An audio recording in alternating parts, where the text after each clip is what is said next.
here. First question up here. What does the end of one of those interventions sound like? How do you close one?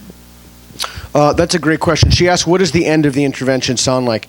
It depends. I don't do it here because I'm in LA, but I carry around a little resource guide in my pocket. And I urge you, if you start doing this, and it doesn't, even if you don't really want to go out and do this actively, people will want community resources. We need, when you look at the literature on people who exit cults, one of the things that keeps them in cults in the first place is the interpersonal milieu, the personal relationships. So places like this, CFI is fantastic. I have a friend who's a humanist minister in Portland. If you know humanist ministers or humanist groups, it's fantastic. I try to leave people, usually those people are in the action stage of change. I leave them with some resources, people they can go to. If I find out when in the rapport building part of the conversation they like some of the same activities that I do, like jiu-jitsu or what have you, I invite them to roll or work out with me. A lot of people I've helped disabuse of faith have become friends of mine.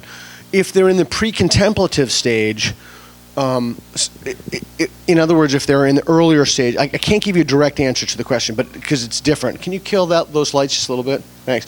If they're in the early stages of change, sometimes they're what's called in the Greek aporia, kind of a state of puzzlement, if you will. I do my best to make sure to try to follow up with people. So I think if you have the time, just jot down or text yourself people's email addresses so you could follow up and then help them, offer them community resources.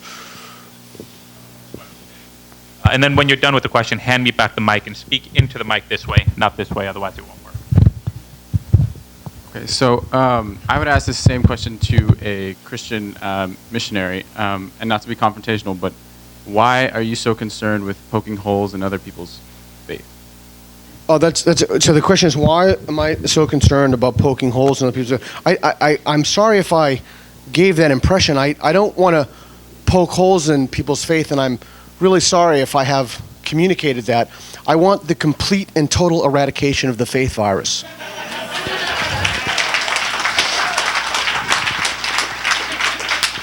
The reason that I want to do that, and I articulated that in the slide, is that if everybody lived on their own island, or if we were in some kind of a matrix, but there was only one entity in the matrix, it wouldn't make any difference what people believe.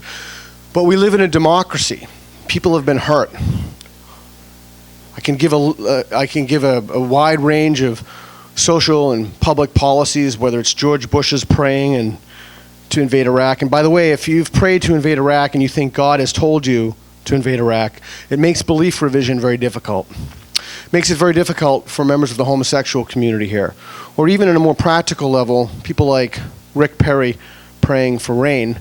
We have a crisis in this country, and the crisis is that people formulate their beliefs on something other than reason and evidence. And it really is, as my friend Stefan Molinus, it's like a backward roadmap. People think that they're helping themselves, that they're flourishing as human beings, but they're destroying their lives and the lives of their communities. All right, next question. Hi, Bruce from Backyard Skeptics. I do a lot of outreach programs with the groups, very much like what you do on an individual basis. But some of my members don't want to come down because they don't want to consider themselves evangelic atheists. How would I convince people to do what you're doing without having an aggressive outlook toward changing the minds of people? That's a great question. First of all, as I mentioned in the presentation, there's nothing evangelical about this. First of all, I don't know any evangelical, anybody of any faith tradition who preaches belief revision. That's exactly the opposite of what they preach. They preach, this is the way, this is the truth. You know, doubt your doubts, as the famous Mormon said. I want to finish, but I was pausing for the sirens. I'm deaf in one ear, and those ripped through my head. Yeah. So here's what I would suggest. Yes, it is true that I am looking for 10,000 people and there's a chapter in Los Angeles called Street Epistemology. Yes, it is true that I am looking for 10,000 people to actively go out and do this pretty much full time. However, for the vast majority of everybody else who this just doesn't work for them, well, one, there are many volunteer opportunities that have nothing to do with this. Two, you can just wait until people come to you. You don't have to go speak to anybody. Or you're at a family house, a gathering, or your friends, and it comes up. You'll be better able to deal with this in a way that's more constructive and less adversarial.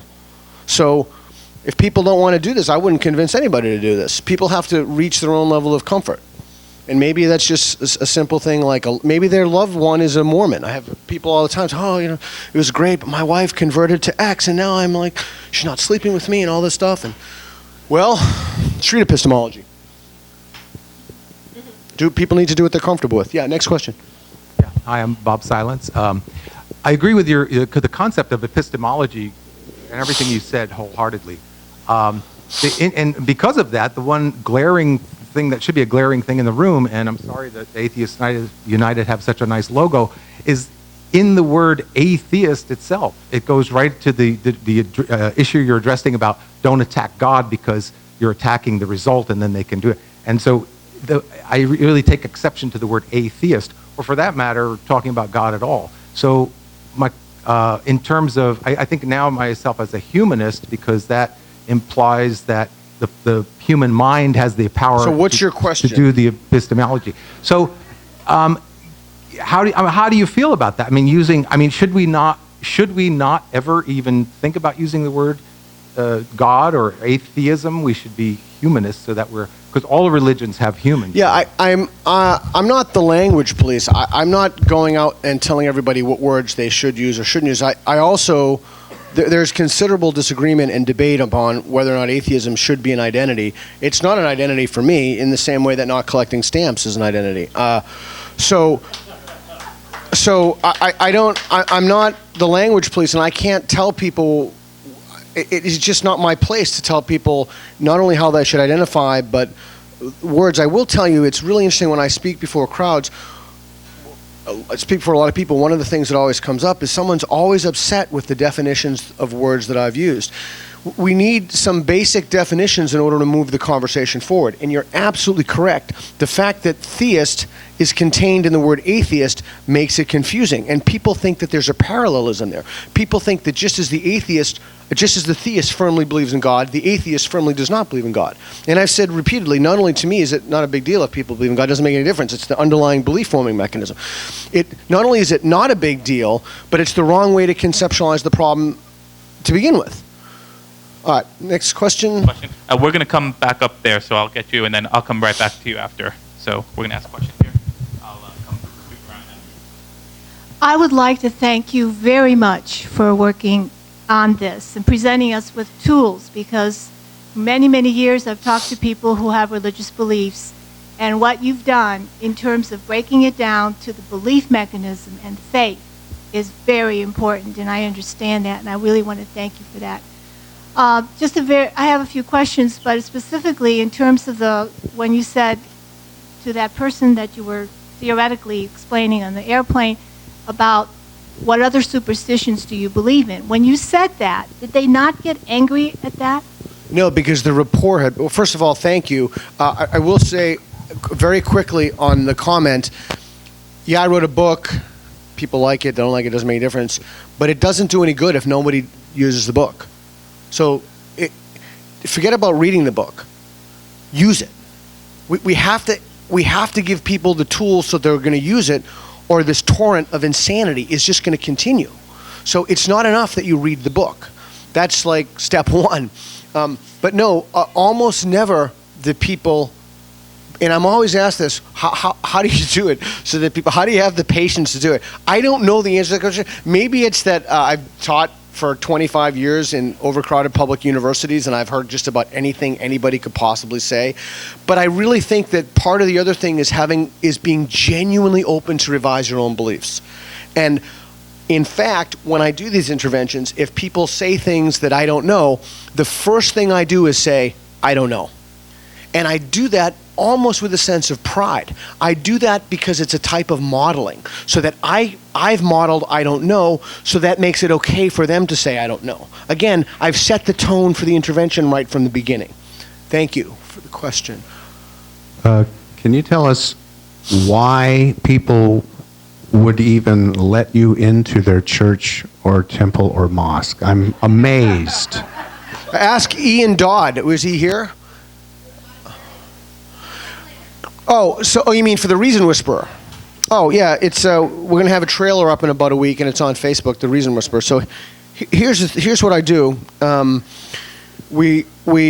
Again, this is total sincerity. Anytime anybody asks me a question, I will tell them the truth. I never pretend that I'm religious. I never wear a uniform or a costume. So usually what I'll do is went to a mega church in Tigard. I'll go and I'll meet people, and they're incredibly friendly, astonishingly friendly. And of course they're friendly because that's a manifestation of the faith virus. And so I'll just build rapport, and I have use a friend's cell phone, and we get some numbers, and then as they're coming out, we have people sign a waiver, and then we begin the process of their deconversion. Now, people in the church, if we can't find enough people who sign the waiver, then I just contact the people in the church I've befriended. But the cameras themselves are not in the church. They're immediately outside as people walk to their cars. And we've found locations in which there are longer distances, so it's more likely that someone will come. As we continue with the questions, I just want to remind people, keep the questions direct and about the presentation. So here you go. Thank you. I was wondering, how do you overcome the fear, and to some extent there seems to be a certain amount of infantile narcissism that goes with people of faith. They don't want to confront it because it will diminish them and they can't deal with it.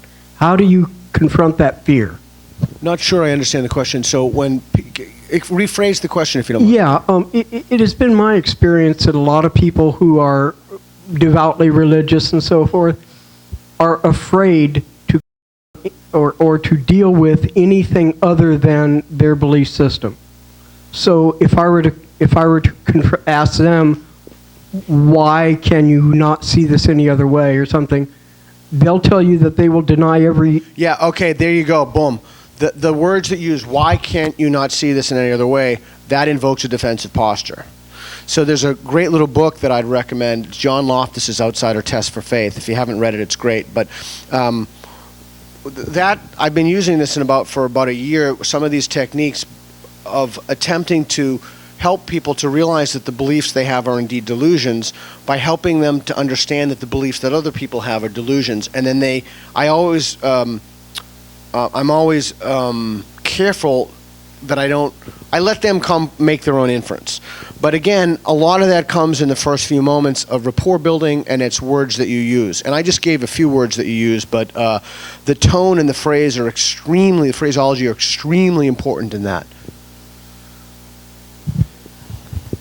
In your book, you talk about sophisticated believers. It's an endnote in one of your chapters, right, about people who simultaneously deceive themselves while alternating between two stances. Yeah. It seems like that, and I know people like that, it seems like they would be very difficult people to engage, because first they'll say one thing, and then they'll say, oh, I'm not unreasonable, I don't believe he walked on water, but then they'll change their mind. How would you... Well, they have to do that. They have to do that if you've stuck to the program.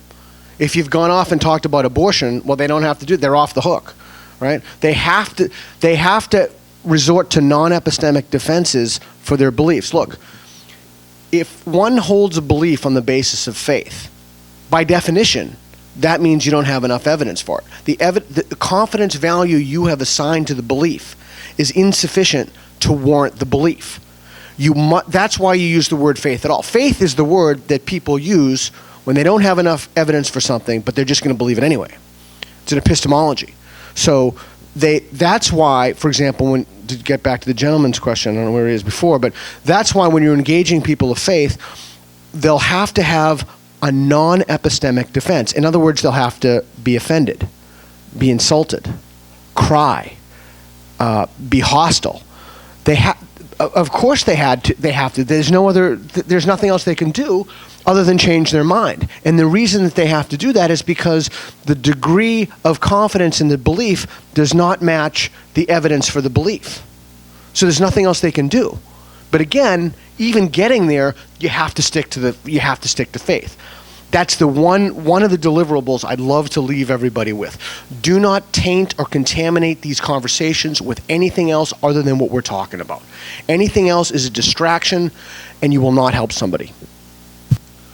I have two very close friends who became religious. One, when his mother died, he would have killed himself, except he felt he would meet her again by becoming religious. He's Jewish. The other friend, her son was a police officer and was killed in duty, and she became very religious because she would see him again when she dies. How do you deal with it? I mean, I have never confronted either of them, and I wouldn't even know where to start. It depends. Look, I wrote in the book when my mom died last year. She never spoke to me about being religious. She never. I just didn't even know, but she had a really horrifying death, frankly. But my dad brought her a little statue of the baby Jesus every day, and sorry, but I even though I do this all the time, I didn't feel the need to help my mother develop a more reliable epistemology on her deathbed. I mean, that would be kind of ridiculous.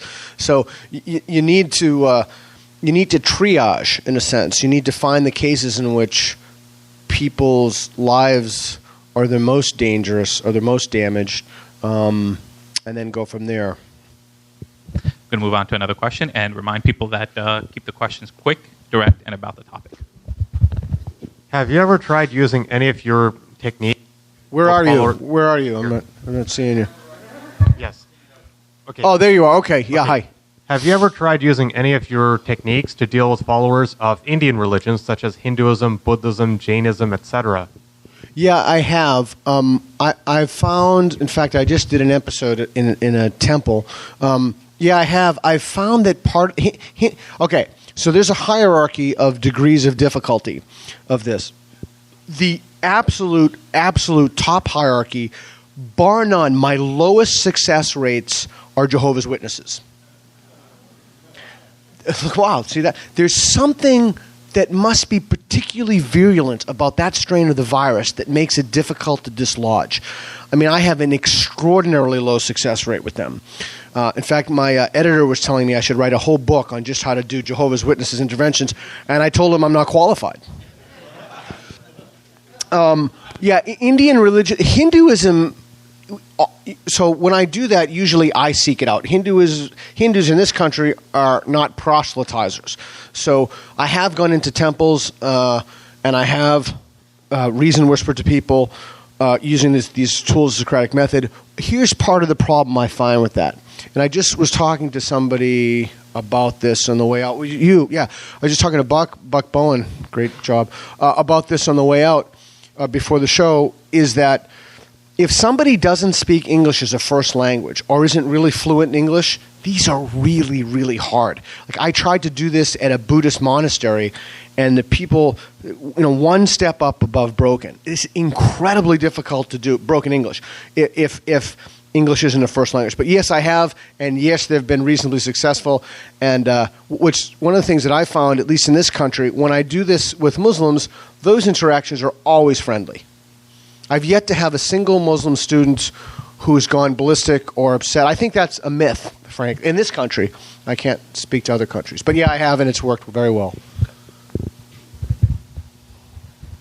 So when you're dealing with, I understand that, the people who have more fundamentalist religious ideas, that they seem to be everywhere, and they're militant. I mean, I was checking my wife into the hospital, and the woman that checked her in was saying, "Which religion do you belong to?" And then she said, "Well, we don't have that in the computer," And she was trying to convert us right there to Christianity. She said, "You need to get back to the Lord," And even her doctor in the gerontology department was this Chinese guy who wanted to pray with us, right?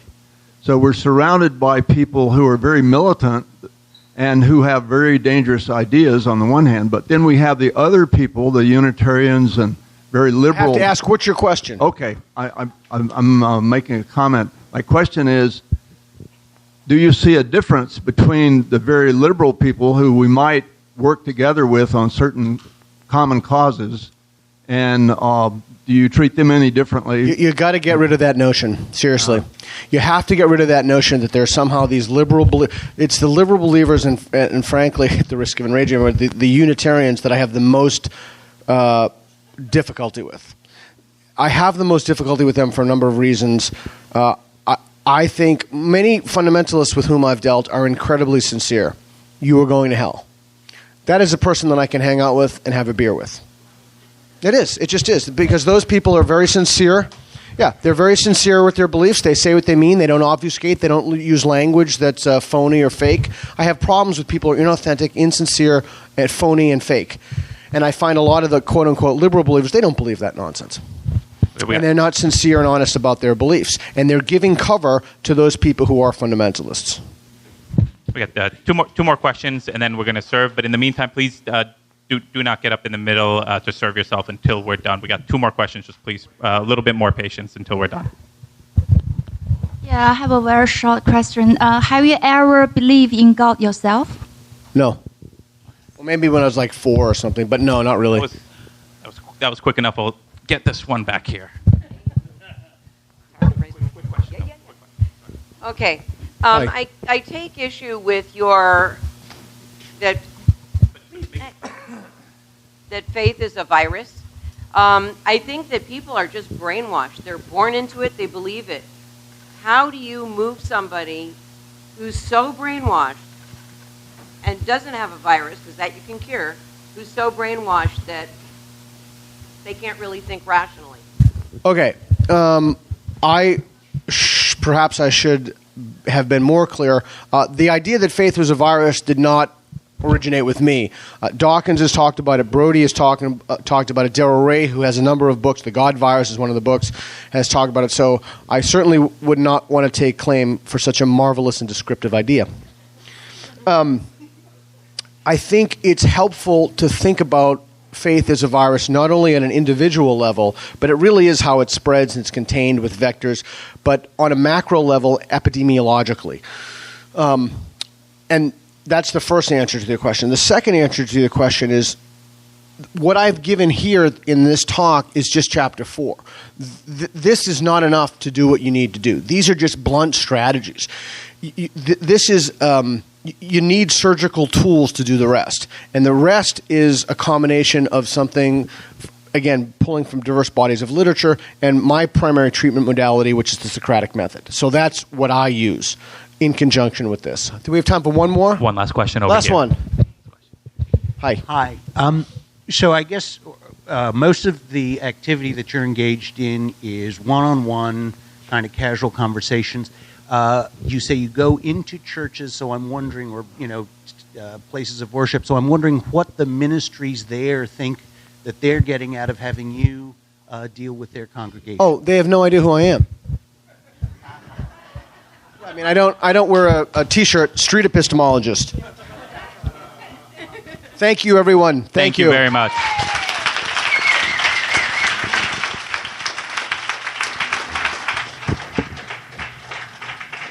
One more big round of applause for Peter. Thank you very much.